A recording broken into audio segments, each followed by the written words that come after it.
Hi, it is probably been about a month.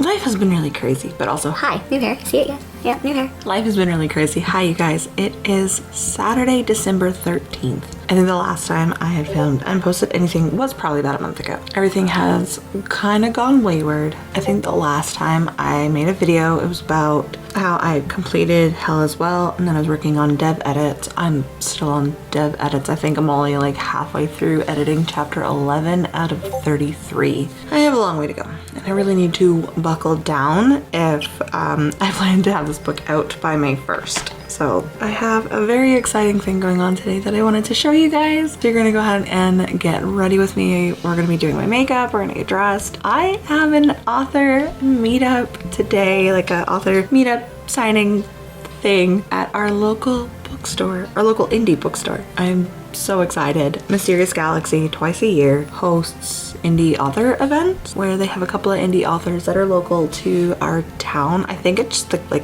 county or like the tri-county area, but yeah, they have local indie authors come and we pitch our book to people that otherwise wouldn't hear about us. So I am excited and also equally scared at the same time. I don't know how many books they've actually ordered. I'm sure I could check, but I don't know when they would have ordered, so I have no idea. I would have said they probably would have ordered like a month or so ago because they would have had to order through Ingram Sparks. I don't know if I've gotten commission for that yet or not. I'm excited you guys are going to come along with me today. So on top of the author meetup signing thing, I'm also going to be working on dev edits for the book and maybe just talk about what is going on in the book sphere as it relates to Hell as Well and The Final Carol, which just released last week. I had hoped to have a video out when it released, but again, life. But The Final Carol released last week. It is a short story of just slightly under 10,000 words, and it follows Darius,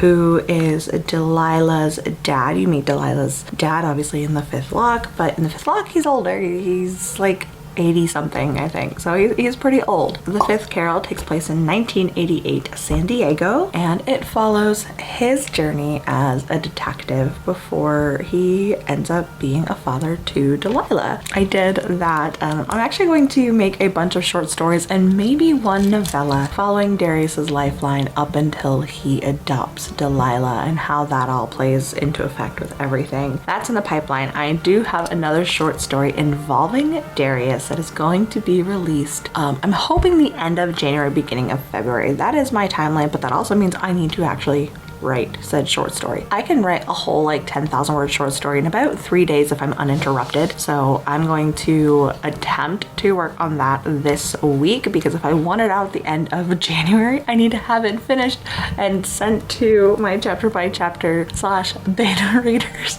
by the end of December, within like the next week or so, and have them read it and get me feedback within like a week, and then I have to send it out to ARC readers at the beginning of January. So I don't know, I might not do chapter by chapter / beta readers. I might just send it out to ARC readers and maybe just have my PA look over it and see what she thinks. So that's okay, cats. That's what's happened with the current situation of books. So currently, as of right now, which is December 13th, 2025, I have 2 short stories and a debut novel that all released in 2025. That is so exciting. I do intend to film like a 2025 author wrap up, like maybe talk about my experience as a debut indie author, what I have gone through / done this year in relation to my book, and like go over like book stats and stuff. That would be kind of cool. I think I might do that. That sounds fun. Future Becca, put that on the calendar. That sounds fun. Oh, I'm so excited for this author sign up. I'm gonna go finish my makeup and get dressed. Oh my god, I'm so excited, you guys. I'm very, very nervous. I'm so nervous-sided right now to, you know, quote Pinkie Pie. Oh my god, I can sell my book to people when it's on a one-on-one setting. I am so used to working vendor events and market events because of my other multitude of businesses that involve having to go to these vendor markets. I don't know how I'm gonna do this talking to a room full full of people, because the last author event that I went to a few years ago with my best friend Briar and her debut novel, there was a lot of people. And that wasn't counting our family. Just for our family alone, there was 10 people. Like between us and her family, that's 10 people. Not counting the room full of people. Like they had all the chairs full plus standing room only, and oh my goodness, that is a lot of people. Oh god, I don't do well with public speaking. I'm sure you guys notice, like especially even when I'm filming, I don't look at the camera. I can't stand looking at people, not even myself. So like I try to look everywhere but the eyes. So maybe that's what I'm gonna have to do. Oh my god, I really wish I didn't retire my service dog because I feel like I might have a meltdown. Oh god. Okay. I'm gonna do a little bit of art. I started doing that again, so I'm gonna do a little bit of art and then possibly write my book before I leave, because it's currently 7 a.m. and we need to leave at 11.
Hello, mysterious galaxy!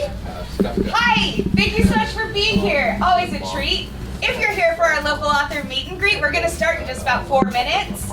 So I welcome you to claim chairs over in our event area.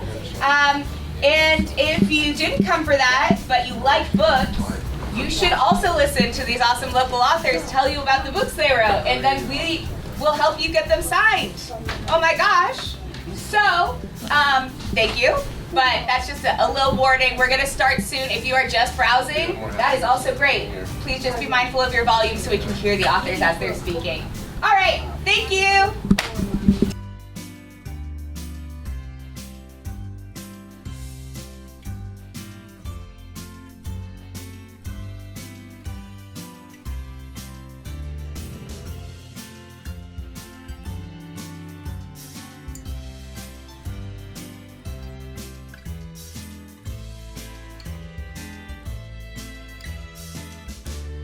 Los Angeles with her husband, her cat, and their massive board game collection.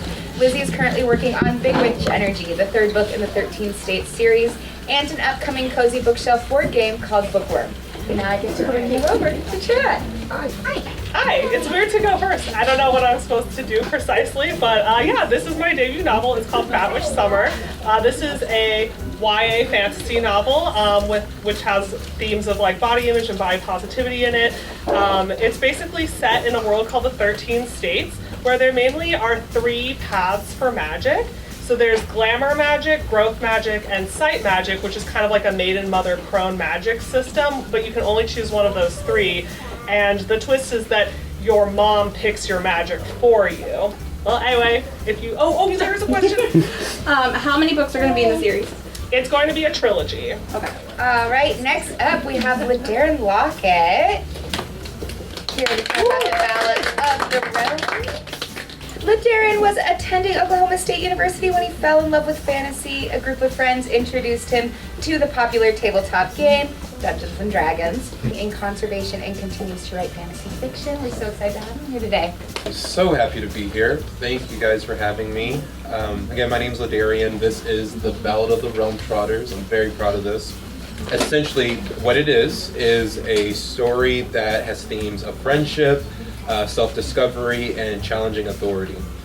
But through their shenanigans, they're also going to find that they're coming across some information about an ancient evil that was at once put to rest, but may be coming back. And because they're the only ones who know about it, they discover that they may be the only ones that can save the world as they know it. So, that is the Ballad of the Realm Trotters.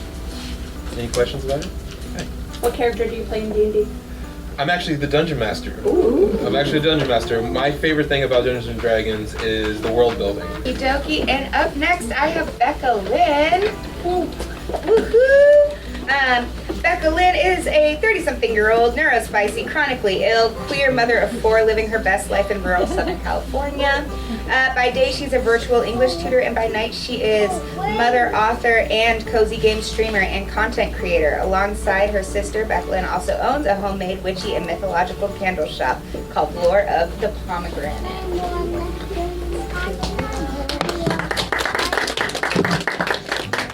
Hi, so I'm Becca Lynn. This is my debut novel. It's called The Fifth Lock. It is actually based here in San Diego. It is completely fiction, but it does follow along with a lead female detective who is trying to solve a string of murders that's, of course, rocking our sunny town. And the only thing that is tying them all together is that it all ties back to her dad, who is a former detective as well. When she goes to question him on, hey, I need to interrogate you, all these things are happening, and the only clue is all leading me back to you, he starts screaming at her that she needs to drop the case, get off of it, don't investigate anymore, and leave it all behind. Book and my inspiration behind it was I am writing from a place of my own trauma, and I am turning my own trauma into justice that I have never seen. The places in the book, of course, are real places that you can find downtown. There's places that you can find in like the Hillcrest area as well, but all of the cases in here are completely fiction. My book is also kind of interactive. Inside the book there are newspaper clippings from the San Diego Tribune. There's the case reports and everything, so everything does end up kind of tying it all together and also puts you in that immersive feel with the book as well. And I did, over the course of 2 years of writing this book, work very closely with the San Diego PD to make sure that all the procedurals in the book are actually things that our own police department do as well.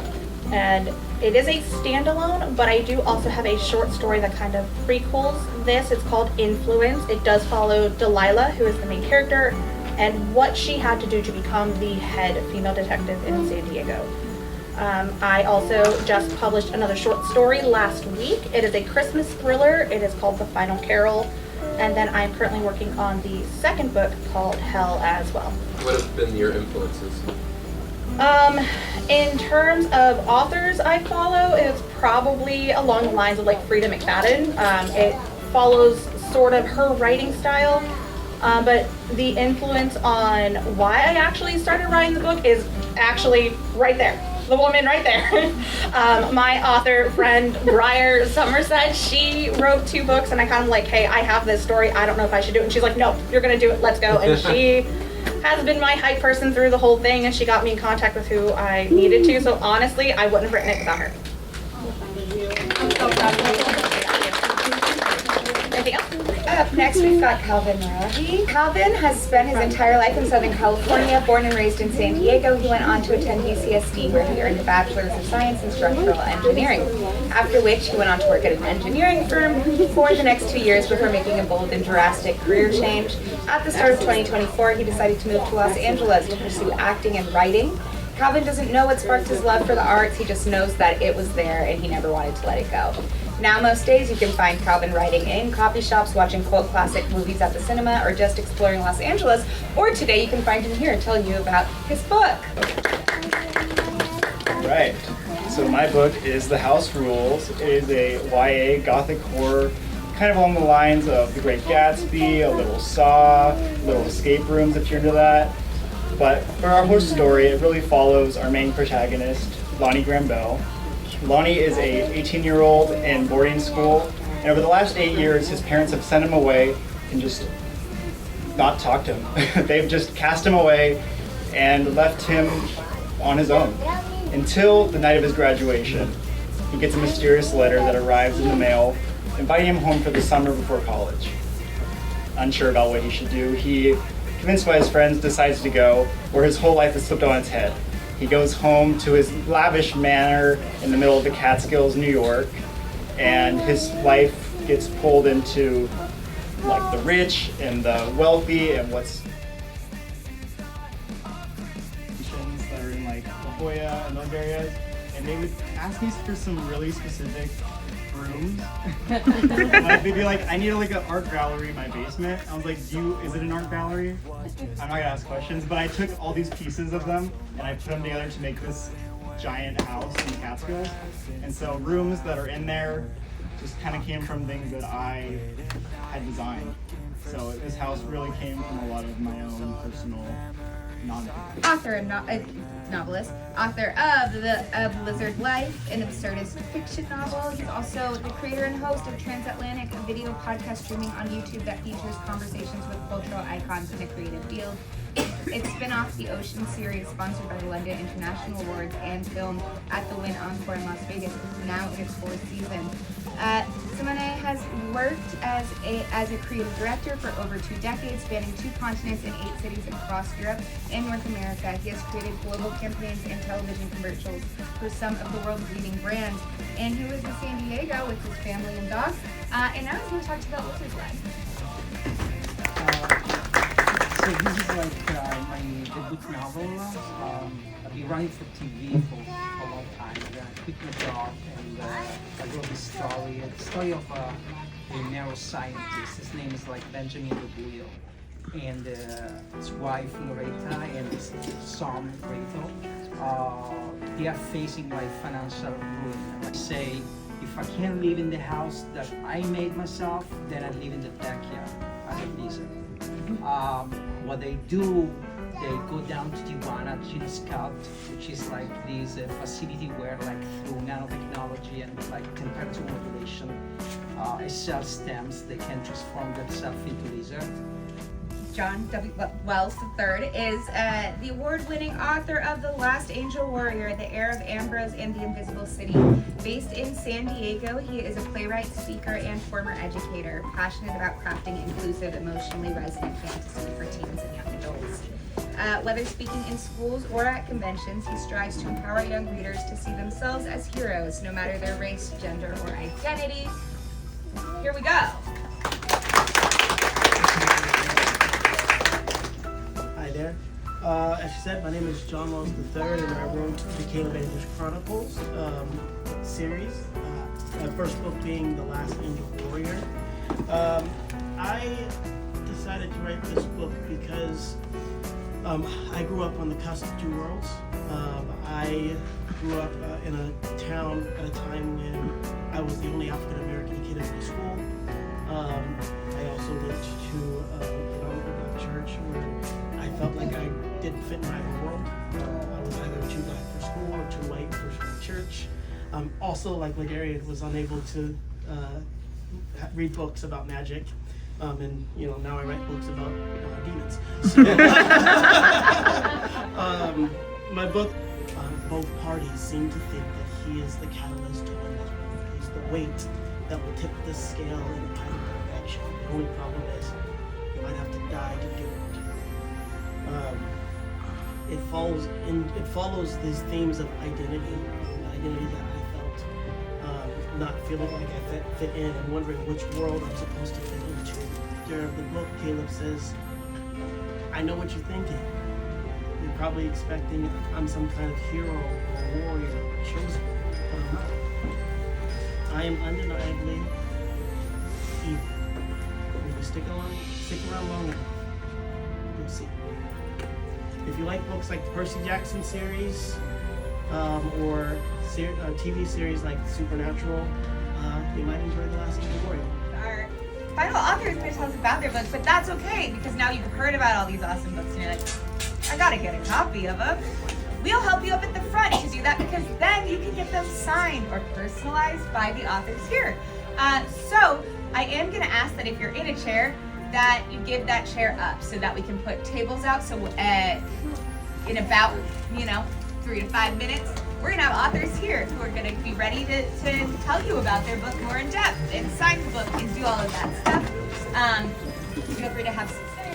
Wow, okay, so it was a very crazy day. I don't know when exactly my camera had shut off. There may be like some vertical like reel style clips put in before this because I tried to record like the entire thing, so like all the authors, and I didn't make it very far because I was the third author to go. When I went to like check on it halfway through the second author, it wasn't turning on. Like it said my camera was dead, which was weird because I had a full battery when I left. But it was awesome. Thank you to everybody who showed up today. Well, I guess by the time you guys are watching this, it'll be like yesterday. But yeah, it was amazing. Apparently somebody had ordered my book from Mysterious Galaxy online prior to the event, so they got that signed. I think it's to meet them. Like they had pre-ordered it for pickup, but the person wasn't there. And then my bestie bought 2 copies, I guess one for her and one for her husband, which is awesome. They like to buddy read together, which is cool. It was so much fun. I made, of course, some contacts with the other indie authors. I will list them here because I should have everybody's socials. At least their names are listed here or something, and then I'll have their socials linked down below. So go ahead and be sure to follow all of those amazing indie authors that are local to San Diego. It is such an honor for one of my favorite bookstores to actually like host this event, and they're so kind and so sweet, and I'm so thankful for them and this opportunity to talk about my teeny tiny book as I prepare my second book, which is now almost 20,000 words more than the first one. So I didn't think honestly I could write that much. It's been it's been a wild ride, and I am tired. It is 9:30. I need to go to bed. But yeah, thank you guys so much for this like little look into the event today, and be sure to give me a great big thumbs up, comment below who is your favorite indie author. I would love to know. I love supporting indie authors over trad pubs. I of course read everything, but I definitely want to read more indies going into 2026. So let me know down below who your favorite indie author is and your favorite book from them. And don't forget to subscribe. It supports me in the algorithm and just lets YouTube know that you want to see more of my content. Thank you guys so much. I will see everybody next time. We're going into winter break, so I should have some more videos. Bye!